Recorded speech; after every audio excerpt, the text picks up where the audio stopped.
It is that time of the year, when we get little surprises. And someone just told me that Chelsea just made a sign, and it's a good sign. Wow. Do you know the last time I remember Chelsea actually making good signings? Must have been a while ago, because I'm used to see like 16-year-olds, 17, 18-year-olds potential, this, that. But hey, we actually signed some good players. No, one of them, or one of the signing is not yet over the line, but it's looking more like it. But I want to start talking about Palestra, if that's how you pronounce it. Listen, I'm not gonna lie and say I knew this guy from before Chelsea was linked with him. No, I didn't. But like we always do, we go and do our research. And from what I can see from my research, now I might be wrong. I'm never scared to be wrong, but I'm saying I'm always going to give you what I think and how I feel about certain things. And when I was looking at Palestra, again, I just said I'd never actually watched him play. Because who's watching Atalanta? Or who's watching Cagliari? Apparently, he was there on loan. And the guy is good. 6 foot guy.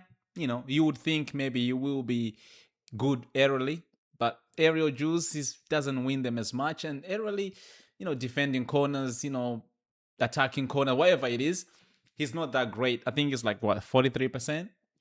But that's something you can always improve. And we're talking of a 23-year-old guy. So you can always improve that. And because he's also tall, you can always, get someone to, coach you and teach you how to sort of be good in the air, right?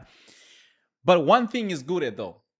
I would have to say the way he carries the ball and the way he's actually technical going forward, and the way he's a good passer, the way he passes the ball, it kind of reminds me of the olden day. Do you remember Alonso?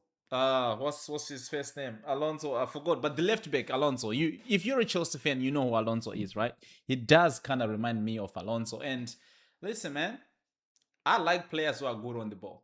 I don't care what anybody say. Yes, of course, hardworking. We love that, determination and all that kind of stuff. But when you have a left wing back or right wing, because apparently he can play both flanks. When you have a guy like that and he's good on the ball, that's the guy you want if you're playing back three. Remember the year we used to have Rhys James and Ben Chilwell, both good on the ball, both good off the ball. Chilwell not so much, but we didn't really need him because we had back three, we had back five defenders. So when you have someone that you would want them to overlap, you want them to be good on the ball, you want them to be technically good, you want them to be making really good decisions going forward. So this guy, for me, if you're a defender and get as much assist as he gets, even goals, I'm happy with him.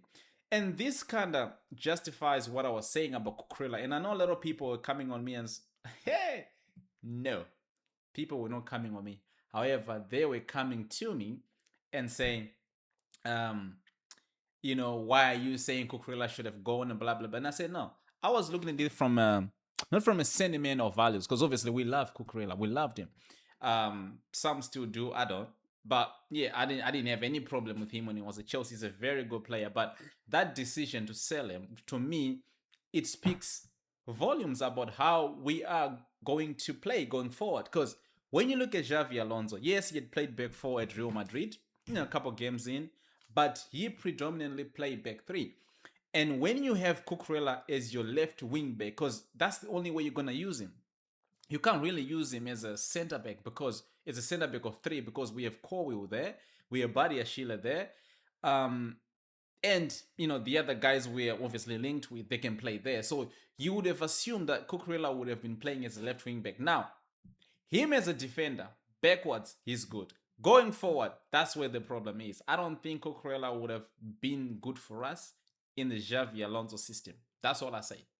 And seeing us getting linked with these type of players, now it justifies everything I've always talked about, and say, listen, this is not a decision that was made because Cucurella said he wanted to go to Barcelona or Real Madrid. It's not that kind of situation. Right now, we are talking football. Football. And when you're talking football, you know that Cucurella was not going to suit the system if Xavi Alonso comes on and play that system, which we believe he will. Now, my second signing that I'm actually going crazy about is Lacroix. What do you call it? Lacroix. I saw some people, some, some people call him Lacroix, Lacroix, Lacroix, Lacroix, Max, Ma, fuck it, Lacroix, right? That's his name. Listen, unlike Palestra, I've actually watched Lacroix play. And every time I've watched him play for Crystal Palace, I've always been happy. Listen, he's the type of profile that we need. A good defender. You're talking about mentality monsters. That's the guy you want. That is the guy you want. Obviously, we don't have the Sergio Ramos no more. We don't have these crazy defenders. But this guy, for me, I've watched him play. And you're talking about someone who knows what it takes to win things. You have to talk about him. This guy, he has won the FA Cup. He has won the Conference League. He has won, you can even put the Charity Shield there if you want to talk about the Community Shield. Like this guy, he has actually played at the highest level. It's not the Champions League, it's not the, you know what I mean, but it's not the Europa League, but Conference League, even the FA Cup that Crystal Palace have won under Glasner. You would beg him to be a good player and to know exactly what it takes. All right, is it a big jump from Chelsea? I'm sorry, from Crystal Palace to Chelsea? Might as well be. I don't know.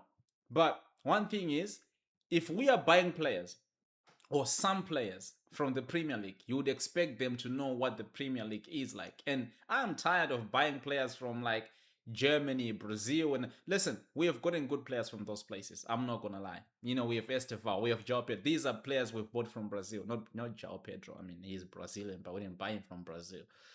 What am I talking about? We bought him from Brighton. The point I'm trying to make is we have players like Santos, they turn out to be good. We have players like Estefao, turn out to be good. We bought these people international, right? Places we didn't even know. We never heard of these players until Chelsea bought them. Or me, if I'm talking about myself, right? But I'm also tired of going to Germany and Spain and getting players that are not that great. Premier League players might as well be bad players, but at least I'll beg them to be more better in terms of understanding the league more than I can beg someone from Paris or so France, Paris and Germain or whatever, France. Let's just say, yeah, same thing. So for me, this guy ticks all the boxes. Now we have not closed the deal yet, but it's looking like it. And I think the player is also open for the move. So you give me 2 or 3 centre back. No, not 3. Okay, depending on the outgoings. If Chalaba goes, Wesley Fofana goes, Badia Chile goes, then maybe you can give me 3 or 2 more on top of Palestra. I'll take it. But at the same time, let's not forget the goalkeeper. We want the goalkeeper. Now, as things stand right now, I'm quite happy with the businesses that we've done so far. If Enzo Fernandez wants to go, I'm happy for Enzo Fernandez to leave the club. Listen, I've always said I only want players who wants to play for the bench. I've watched these egotistical players, play and they're just not good. I'm not saying Enzo is not good, but I'm saying I've watched players that are not good, but because they're too egotistical, they think they should be treated like Ronaldo, the likes of Garnacho. I'm sick and tired of those players. So it's one of the two things.